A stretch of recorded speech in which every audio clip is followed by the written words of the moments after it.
Emily Carter was 28 years old, living in Columbus, Ohio, where life never seemed to slow down. Her apartment overlooked a busy intersection filled with morning traffic, impatient horns, and people chasing deadlines. She had built the career she had always dreamed of, working as a marketing manager for a growing company. Her calendar was packed with meetings, client calls, and business trips. Friends admired her success, but few noticed how exhausted she looked by the end of each day. 3 hours away, in the small town of Millfield, her father, Michael Carter, lived in the same modest house where Emily had grown up. After retiring from 35 years as an electrician, his days had become wonderfully simple. He watered his vegetable garden every morning, drank coffee on the front porch, and greeted nearly every neighbor by name. The walls of his home were covered with framed photographs of Emily from kindergarten, high school graduation, and college. Every picture reminded him of how proud he was of the daughter he had raised alone after losing his wife to cancer when Emily was only 10. Michael never wanted Emily to feel guilty for moving away. Whenever they talked, he always asked about her dreams before mentioning his own life. "Don't worry about me," he would laugh.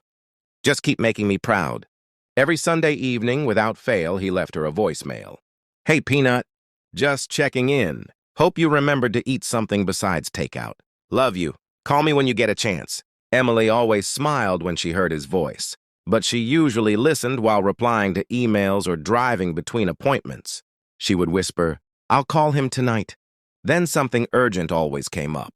One Sunday became another. Weeks quietly turned into months. On a rainy Tuesday afternoon, Emily sat inside a conference room, preparing for the biggest presentation of her career. Her phone vibrated across the table. "Dad's neighbor." She silenced the call. A minute later, it rang again. Then a third time. Her heart suddenly felt uneasy. Excusing herself, she hurried into the hallway and answered. The voice on the other end trembled. "Emily, your dad collapsed while working in his garden this morning. The ambulance came as fast as they could." But everything after that sounded distant, as if the world had slipped underwater. She raced through the pouring rain, driving 3 hours with tears blurring the highway lights. She prayed the call had been a mistake. She begged for one more chance. But when she reached the hospital, the room was silent.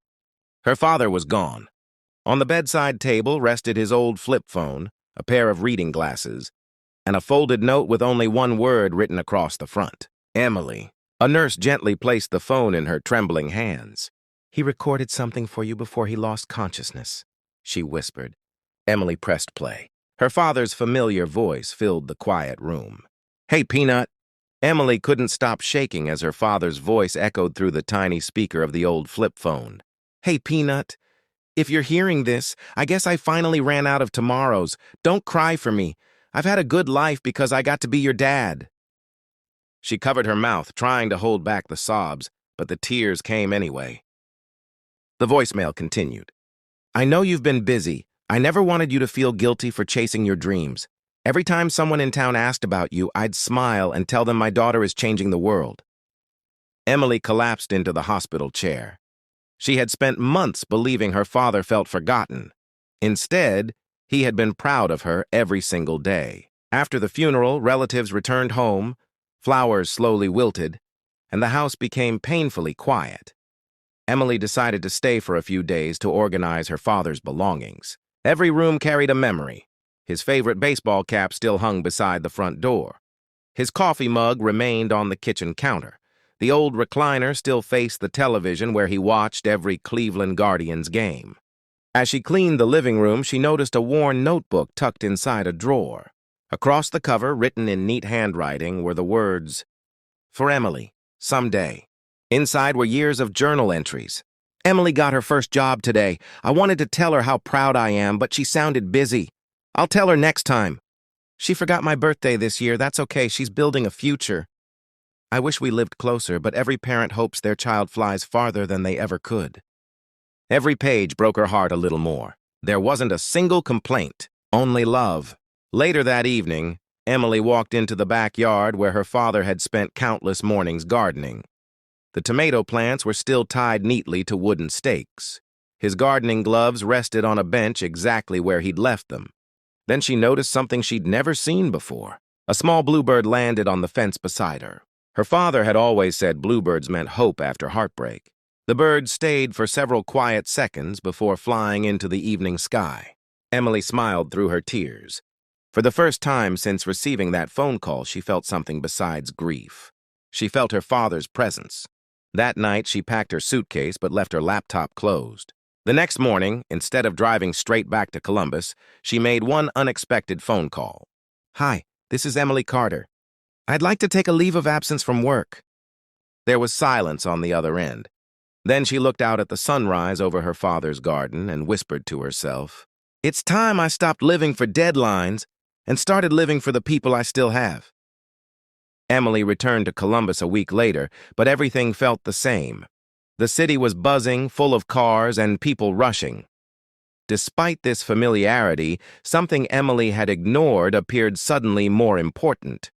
Everyone was always aiming for a tomorrow that seemed guaranteed. But Emily realized that she didn't want to rush toward it.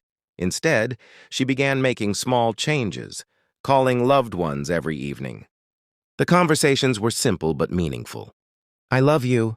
These words held more weight than she realized, once reserved for only emergencies. One Saturday, she returned home with a toolbox, paint, and flower seeds to restore her father's dream home she didn't see selling anymore.